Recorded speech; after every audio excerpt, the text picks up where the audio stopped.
What if I told you that Lewis Hamilton's car could have been competing with an invisible technical defect that compromised his performance from the first moment? What if that hidden detail was what triggered the toughest reaction of Vasseur so far?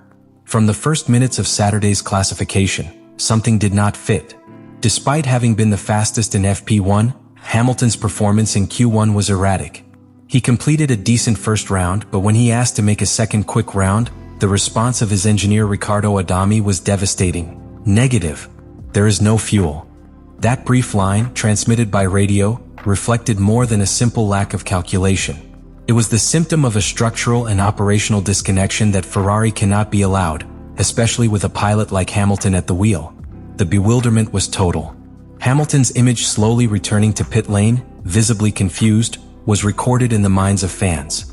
He himself, with a mixture of disbelief and resignation, only managed to ask, "Why?" His tone was not angry, but of genuine disconnection, of not understanding how a top-level team can send his star pilot to track without sufficient fuel.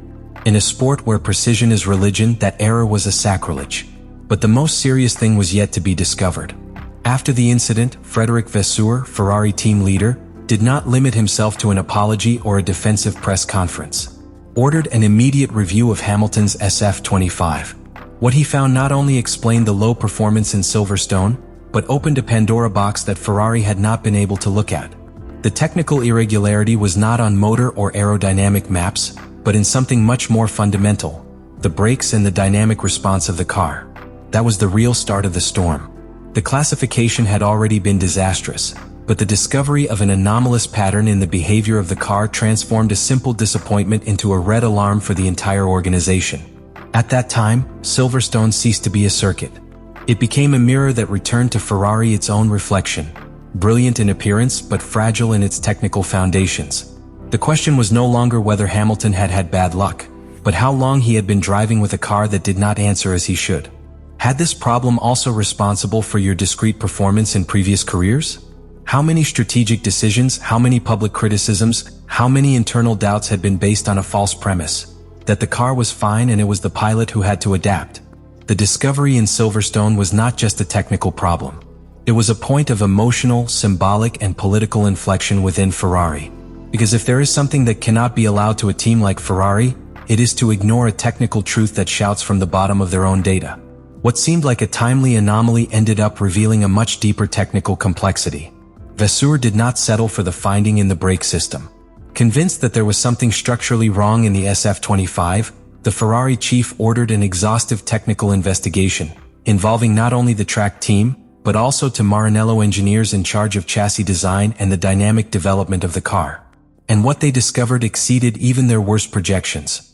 The geometry of the rear suspension presented a dynamic flexion superior to the tolerated, which constantly altered the angle of attack of the diffuser. This, in a current Formula One car, is a critical problem. It means that the rear aerodynamic flow became unstable just at the time where it was most needed, in the middle of a late braking or in a high-speed curve.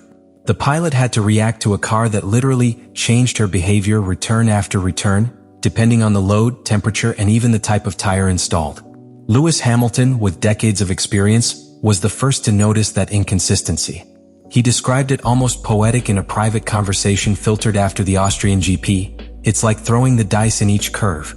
Sometimes the car responds, sometimes it wants to spit out. The phrase, far from being dramatic, was corroborated by the data. The pressure distribution on the soil fluctuated more than expected by millisecond, causing grip micropetitas in critical sequences of curves. The SF25 was not just a difficult car to drive. It was an inconsistent by design. The simulations, which during the previous months had suggested a significant improvement with respect to the SF24, had not considered a specific interaction between the new materials used in the suspension arms and the vibration induced by the new active aerodynamic package. That combination had not been replicated in wind tunnels or simulators, so the problem only manifested itself in real race conditions. The severity of the matter pushed Ferrari to perform additional structural tests during the days after Silverstone.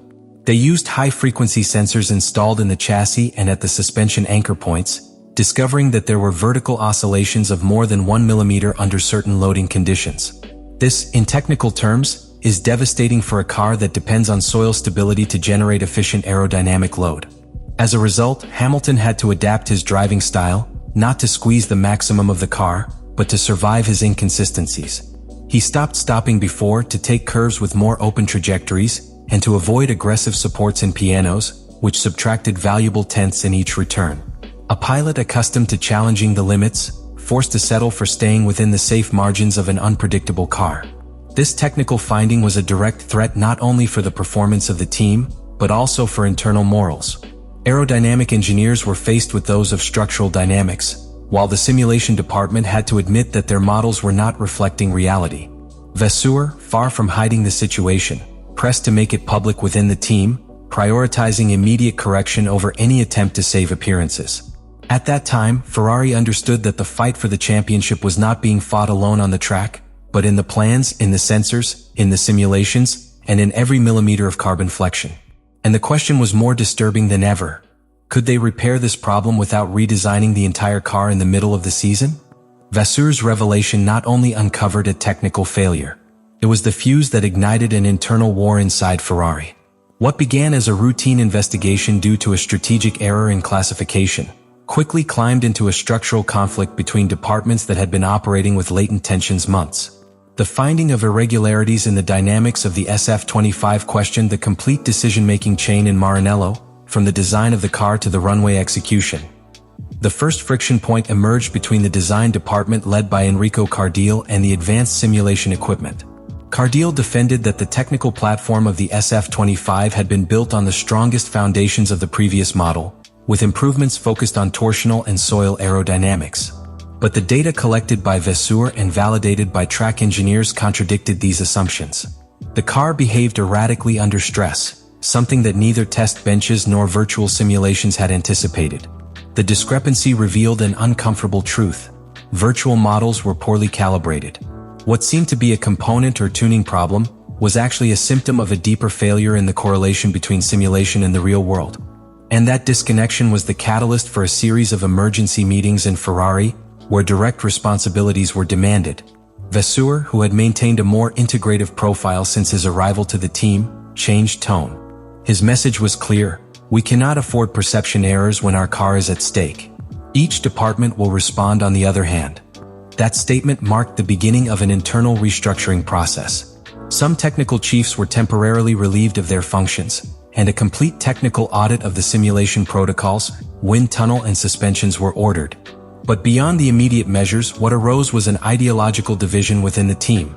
One part, headed by Cardile, defended the continuity and minor adjustments. The other, with Vasseur to the head, promoted a deep review of the technical concept of the car, even if that meant redesigning key parts in the middle of the season. In parallel, rivals like McLaren and Mercedes watched the situation carefully. Andrea Stella, head of McLaren, made diplomatic but forceful statements. What happens within Ferrari reminds us of the importance of technical coherence. It is not enough to have talent, we must align it with processes that guarantee confidence. Toto Wolff, on the other hand, avoided ruling directly, although German media reported that Mercedes had offered Hamilton informal support to interpret the SF-25 data, through ex-ingenieros who still had a relationship with the British. The scenario in Ferrari was, therefore, a high-voltage one. With a car that should be contender to the title and a pair of first-level pilots, expectations were maximum. But instead of stability, what emerged was a war underground for the technical control of the team. A war that, if it was not resolved soon, could destroy from within the rebirth that Vasseur had promised to the Tifosi. Because in Formula One, championships are not won alone with speed. They also win with confidence, alignment, and a clear direction. And that was precisely what began to crack in the heart of Maranello. What happened in Silverstone was not an isolated incident. It was a mirror that reflected accumulated tensions, chained errors, and structural fragilities of a team that, despite its glorious legacy, continues to battle against their own ghosts. What Frédéric Vasseur discovered when reviewing the SF-25 of Lewis Hamilton goes far beyond a simple technical irregularity. At a time when McLaren refines every detail with surgical meticulousness and Mercedes begins to find a young and synchronized pair, Ferrari cannot afford more stumbling. The irregularity in the brakes was only the trigger. What is at stake is now the complete course of the SF-25 project. And here I leave you a question to think about it. Do you think that Ferrari has the structure, humility, and courage necessary to correct the course before it is late? Or are we seeing the prelude to another season where the potential is diluted between internal errors? Your opinion, what would you do if you were in the place of Vasseur? Would you reformulate the concept of the car? Would you give Hamilton more decision power? Let it know.